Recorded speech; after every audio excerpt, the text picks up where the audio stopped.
Scofield, and most of you are probably familiar with me already, just because making this available to folks that have already been through several of other resources that I've done and courses and things like that. But I've had on my heart for a while now. I wanted to do a short video series called Learning to Pray with the Apostles. And the reason why is just over the years, both because of the nature of people's schedules here locally and the strange dynamic of offering resources online, is that there's not as much discipleship and interaction as there really needs to be to sustain something like the message of the gospel in a culture like we have today. And really what I would do, given all the time and removing all the space limitations, I would after hearing the gospel and working through the scriptures, and I apologize for some of you who haven't worked through some of my stuff if you stumble upon this. This is basically made for those who've gone through like the Gospel Foundations course and others like that. But if you haven't, then I hope it can still be a blessing to you, but I might make some references to things that you don't understand. So my apologies. But my hope really is that this could be a means where we could talk about basically what we'd talk about if those limitations were removed, and it would basically be to sit down and talk about the centrality of prayer.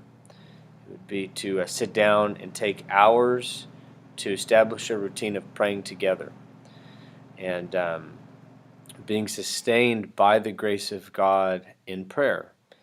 And so I call it Learning to Pray with the Apostles because I really appreciate with guys like Mike Bickle and the House of Prayer in Kansas City. One of the things that they've done, some of the prayers of the apostles, that they use these prayers as exemplary prayers for us to learn. And so we go through and they teach us how to pray, and it's really good.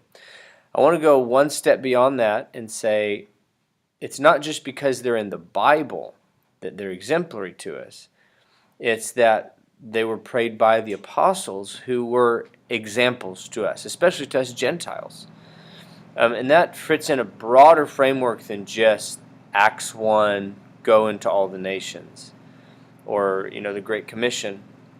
But what the framework it fits in is going all the way back to Sinai, and it's an issue of Gentile humility. I know it's contentious with some, but the fact is that God chose one family of all the families of the earth to be a blessing to the nations, and that one family is the family of Abraham, and when he visited the whole nation at Sinai, he then gave them the Torah, basically, right? The first 5 books of Moses, and the Torah lays out many things. It establishes history and worldview. What is creation and existence like, and these things. It also establishes who is Yahweh and what is He like, and how ought we to serve Him if we want to give our lives to Him and we want to pledge allegiance to Him and forsake idolatry, which is what's native to all the nations, ours included.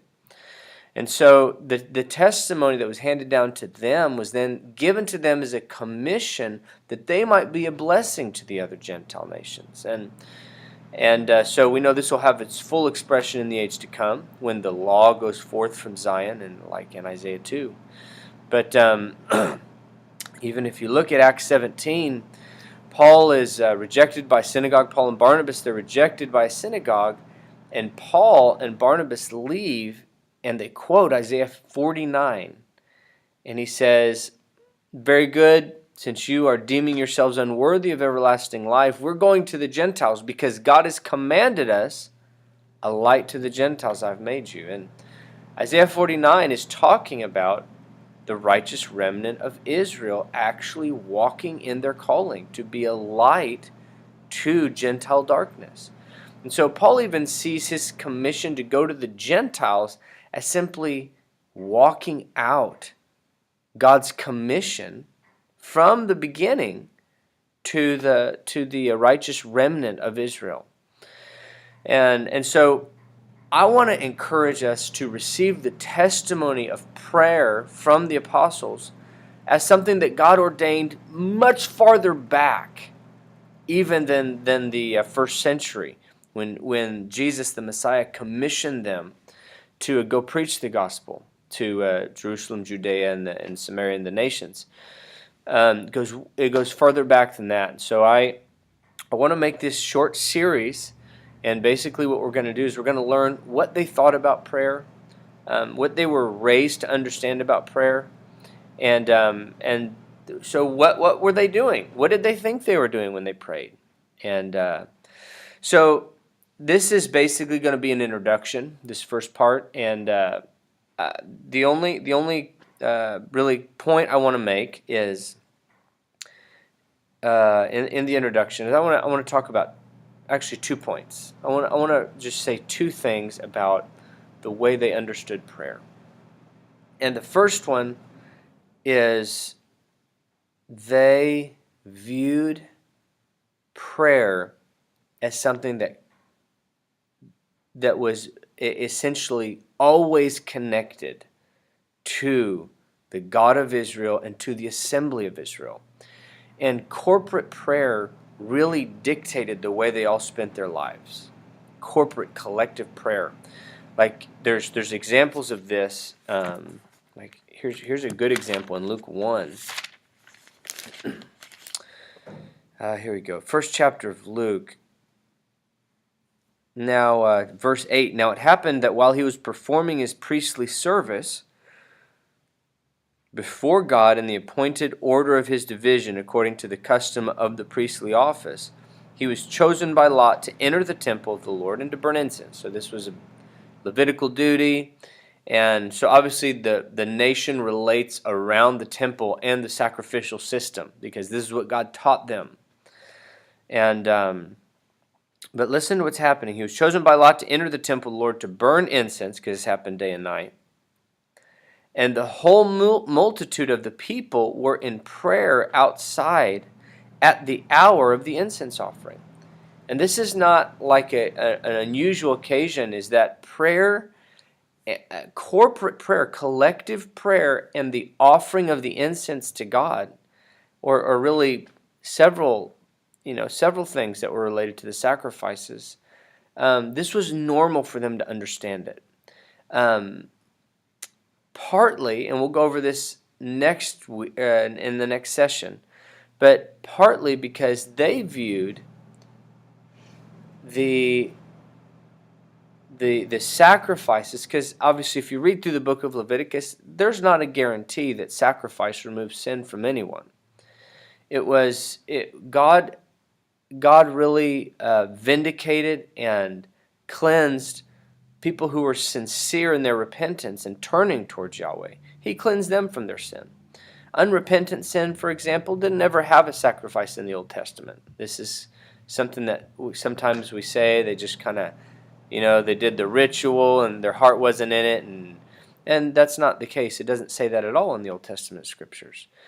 And so prayer was really viewed, both individual prayer, but we're focusing on collective prayer right now because that was so central for the nation, as a consecration to God. It was them pledging themselves to God first and foremost. And so as we think about prayer, I like for us to begin to think of prayer being a way for us to come before God, to pledge ourselves to Him again, to give our allegiance to Him. And I want to just end with this one verse I had pop into my head. I'm in Psalm 141.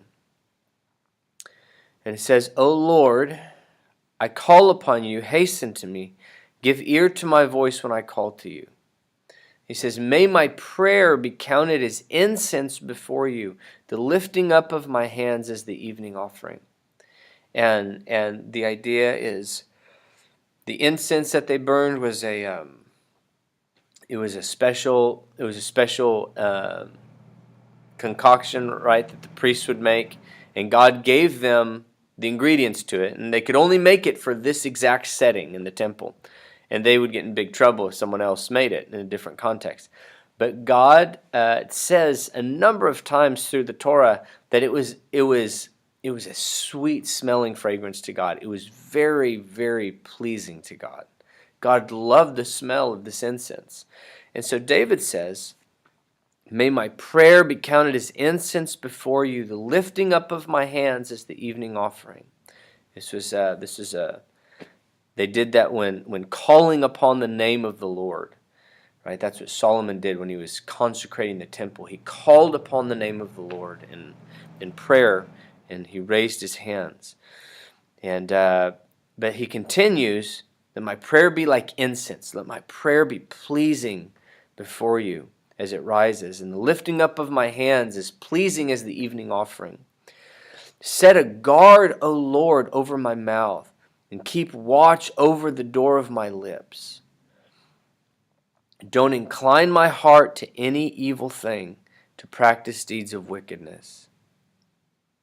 And what is just stands out to me so much, and I want to end with this, is I want my prayer to be pleasing. So I ask you that you would help guard my mouth from foolishness. Guard my mouth from lashing out against others and things that are unpleasing to you, a false witness. And keep my mouth consecrated for prayer. Seems to be kind of the connection that's happening in David's mind, that he's saying that you have, just like in Luke 1, the incense and prayer connection, and he's saying, let my prayer be as pleasing to you as the incense and the evening offering. So set a guard over my mouth, God, and don't incline my heart to any evil thing. So this really is where the apostles learned how to pray. It's from the prayers of David, from the prayers of Moses and Daniel. And how did these guys pray? What did they view prayer as? And this is what Paul and John and Peter would have told us they knew prayer to be. And so we're going to learn about the centrality of corporate prayer a little bit more. We're going to learn a little bit more about what they thought about prayer and how that fit in context to their covenant with God and their relationship with Him. So I hope this has been a blessing. It's carried on a little bit longer than I wanted to, but hopefully we'll keep the other ones a little bit shorter. So bless you guys, and as always, you can message me or find a way to connect with me on the internet and ask me any questions or if I can help you with anything. Much grace to you guys. We will, God willing, get the others up shortly. Blessings.